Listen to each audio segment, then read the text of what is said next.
menyelesaikan masalah tanpa ilmu jauh lebih sulit daripada menyelesaikan masalah dengan ilmu. Ya, Pak. Lah buktinya tadi setelah dijelaskan, oh iya, gini kan gampang ya. Iya, Pak. Nah, ya. Oke. Ada? Yang lain ada yang bertanya kan? Rizal, Azhar, Noval, Jihar, Edmar, Aldo, Fitri, Taufik. Taufik mana? Nggak pernah bersuara lagi sekarang.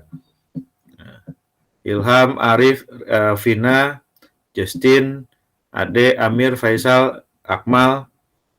Masa dari tadi cuma suara Fat sama Derry doang? Berapa sekarang, Pak? Nggak jelas. Lihat katanya, Pak. Tapi jelas. Pak, saya izin bertanya, Pak. Ya, silakan Faisal. Saya penasaran sama ini, Pak, yang tentang desain arsitektur itu maksudnya dari DFD kan, Pak? Ya, balik lagi ke transformasinya, desain arsitektur bisa kita dapat dari mana? Dari DFD, Pak. Kalau kita menggunakan pendekatan terstruktur, maka dari DFD, kan gitu ya. Tapi kalau kita menggunakan object oriented, maka diambil dari mana? GML. Oh iya pasti semuanya diagramnya UML, tapi diagram apa? Activity bukan, Pak? Lah, gimana coba? Lupa, Pak. UML ya apa, Pak? Kelas diagram, Pak. Ya, dari kelas Terus diagram. Oh. diagram. Desain-desain yang menunjukkan struktur. Nah, salah satunya adalah di kelas di diagram kan gitu. Nah, salah satunya ya. Salah duanya ya banyak kan gitu. Salah dua, salah tiganya kan banyak. Ya. Nah, ingat kemarin ya. Jadi kalau misalkan dia ada DFD ya DFD. Nah, kalau dalam contoh kasus soal soal UTS itu kira-kira menggunakan pendekatan terstruktur enggak? Menggunakan DFD nggak kira-kira? Menggunakan sih, Pak. Hah? Menggunakan. Kumaha alur nah eta? Di soal UTS itu kira-kira pakai bisa digambarkan pakai DFD nggak? Nggak bisa itu ya. Karena nggak ada alurnya gitu loh. Kan dia daily, weekly, kan dia ada dua sisi yang jalan bersamaan kan gitu. Paralel kan gitu.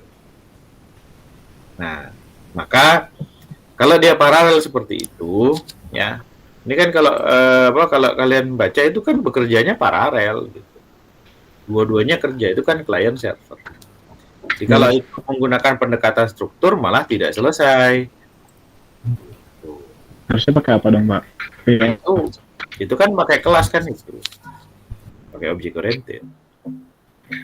Gitu. Nah, kalau object oriented berarti kalau untuk arsitektur bersumber dari mana? Ya, bersumber dari diagram-diagram yang menunjukkan struktur. Itu bisa class diagram, collaboration diagram, ya itu kalau di UML kan gitu. Gitu. Ya. Oke. Jadi hampir sama untuk data dan arsitektur itu sumbernya hampir sama kalau untuk object oriented ya. Kalau yang object oriented data dan arsitektur tuh sumbernya dianalisisnya hampir sama. Ya, yaitu class based element ya, diambilnya dari class based element yaitu diagram-diagram yang menunjukkan struktur. Kan ada behavior, ada structure, ada apa lagi satu lagi?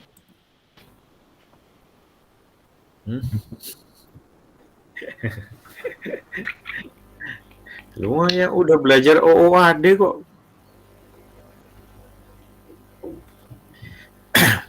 Gitu ya, Faisal ya? Siapa? Ya. Jadi kalau yang kalian kerjakan di kelompok kalian sendiri, ya lihat lagi kan gitu. Kalau dia terstruktur, dia punya DFD, maka dia diambil dari DFD kan gitu. Gitu. Silakan, ada lagi?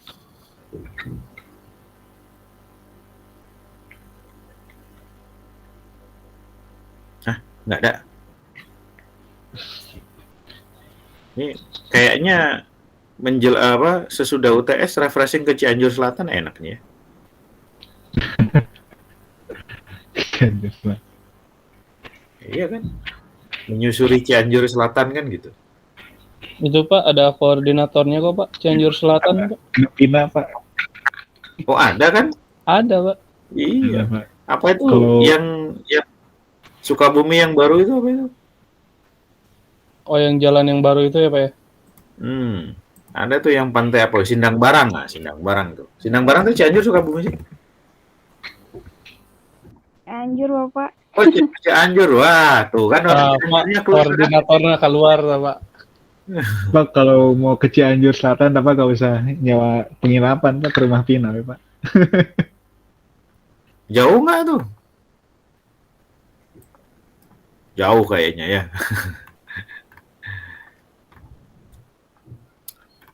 Masa abis UTS jadi jadi lalir kieu.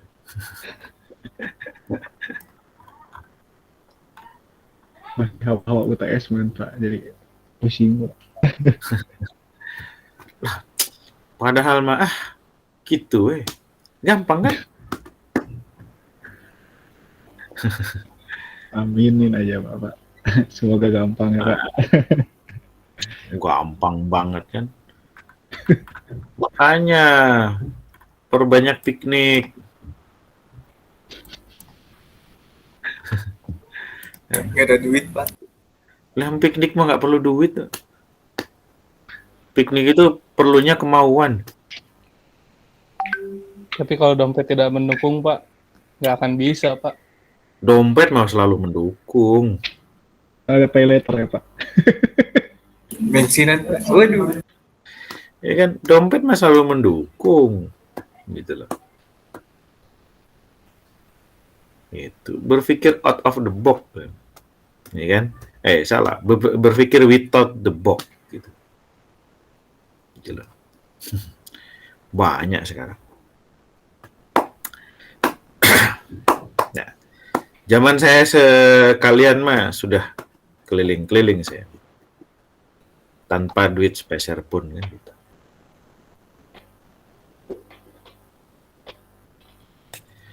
Punya karya dong. Nanti dari karya itu kan orang lain tertarik dan bisa merespon karya kita kan gitu. Piknik itu nggak harus mahal. Dan nggak harus selalu memikirkan dompet. Kan? Yang dipikirkan isi dompetnya, bukan dompetnya.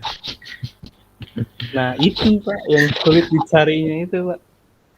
Lah orang yang kalian pikirkan dompetnya bukan isinya, Pak. Ya kan ujung-ujungnya ke sana Pak. Ya kan kalau kalian pikirkan dompetnya kan bisa beli dompetnya, nggak bisa ngisinya kan gitu. Isinya kayak kartu time zone Pak. Lah kan gitu kadang-kadang kan ada dompet bagus gitu kan. Bener nggak? Iya. Wah, Iya. pengen nih beli dompetnya. Bisa ngisi nggak?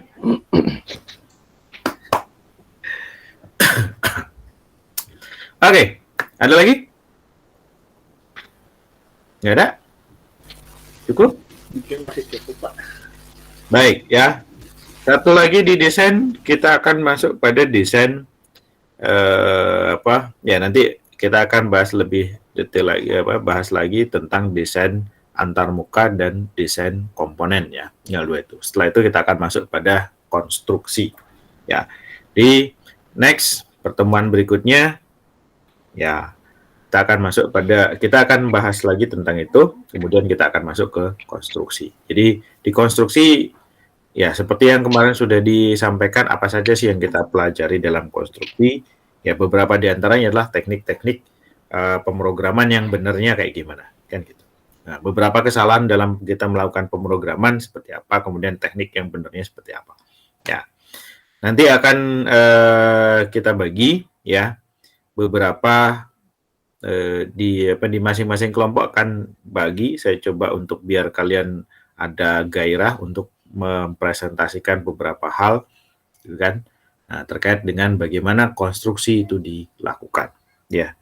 Jadi sambil kalian memaparkan, sambil dibenahi hasilnya, kan gitu. Berarti di final nanti, di akhir nanti, di UAS nanti, software di kelompok kalian sudah jadi berarti kan? Codingnya sudah jadi Siap, Pak. berarti kan? Siap, Pak. Nah, codingnya sudah jadi tapi belum diuji kan itu. Nah, beda ya. Iya, Pak. Kita nggak ngomong, wah ini sudah benar atau enggak, bukan itu kan gitu. Ya, tapi sudah selesai pada tahapan construction. Ya. Setelah itu nanti di mata kuliah selanjutnya di pengujian dan kualitas baru kita ngomong gimana nguji softwarenya itu kan gitu. Nah, Ini sama saya Bapak berharap saya berharap sih kita ketemu lagi nanti di pengujiannya dan kelompoknya masih sama kan gitu. Softwarenya masih itu. Jadi kelanjutannya jelas kan gitu. Iya, Pak. Nah, mungkin, nah, Yang mungkin ini nanti, jangan hilangin, Pak. mungkin nanti saya sampaikan ke Kak Prodi nanti kalau bisa di mata kuliah itu kita ketemu gitu kan. Iya, Pak. Biar nggak nanggung juga, Pak. Sebenarnya yang kemarin ikut ikut antara kan sudah kan? Sudah, Pak. Iya, berarti kelompoknya pasti beda. Oh, say goodbye dong berarti, Pak.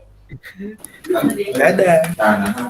Berarti kelompoknya beda nanti kan gitu. Ada yang anggotanya tidak ada kan gitu. Iya, Pak. Pas jadi solo dong. Aduh. Aduh. Iya, Pak. Tolong bantu saya, Pak. Ya. Berarti semester depan kalian ke semester berapa? 6, Pak. 6 ya. Semester 6 itu mestinya sudah banyak keluar dari kandang. KP loh ya. Iya, Pak. Iya. Nah, harus banyak keluar dari kandang. Gitu ya. Oke, karena udah semester 6 ya. Itu KP harus beres. Karena syarat untuk bisa TA KP harus sudah beres kan. Nggak boleh paralel kan. Oke, baik. Kalau tidak ada hal yang masih didiskusikan untuk terkait dengan UTS kemarin reviewnya, ya, saya cuma menyampaikan saja, ya. Alhamdulillah semuanya submit dan tidak ada yang lewat dari waktu yang sudah ditentukan. Oh, ada kita 1 orang lebih 27 menit 31 detik. Ya. Nah, terlewat 27 menit 1 detik, yang lainnya sesuai dengan waktu yang ditentukan, masih dalam ranting itu. Ya, saya masih kecewa sebenarnya karena masih ada yang terlambat dan itu. Ya. Jadi istilahnya kalau ini final test berarti tidak bisa disidangkan gitu. Karena terlambat untuk menyampaikan laporannya atau mensubmit untuk daftar seminar atau sidangnya, berarti tidak bisa kan gitu. Ya, jadi masih ada yang terlambat, apapun itu alasannya, ya mestinya kan sudah dilakukan, tidak mepet-mepet kan gitu. Waktunya 3 hari, tapi kebiasaan kita masih selalu mengakhirkan. Jadi pas terakhir, pas deadline, ada trouble teknis, tidak bisa, ya sudah, gitu kan. Nah, ingat itu baik-baik ya. Jadi deadline waktu itu bukan berarti kemudian kita buat menjadi diakhirkan pekerjaan kita, ya kan? Kalau misalkan kita mengerjakan project, kalau kita selesai lebih awal, keuntungannya kita dapat lebih cepat nggak? Nah, gitu Iya, kan? Kalau kita selesaikan akhir, maka kita juga akan mendapatkan keuntungannya akhir, bahkan mungkin terlambat keuntungan kita dapatkan. Akhirnya apa? Proses bisnis kita tidak bisa berputar dengan baik. Ya. Modal kita berhenti di 1 titik itu saja. Tidak bisa kemudian kita kembangkan lagi. Break even point-nya akan menjadi terlambat. Kalau kita selesai lebih awal, break even point kita akan lebih cepat kita dapatkan. Ya, itu saja. Jangan lupa bahagia hari ini. Ya. Siap, Pak. Jangan lupa bahagia, tetap tersenyum. Ya. Kebahagiaan yang paling sederhana adalah di saat kita bisa tersenyum. Ya. Terima kasih. Billahi taufiq wal hidayah. Assalamualaikum warahmatullahi wabarakatuh. Waalaikumsalam warahmatullahi wabarakatuh. Terima kasih, Pak. Terima kasih, Pak. Terima kasih, Pak. Sama.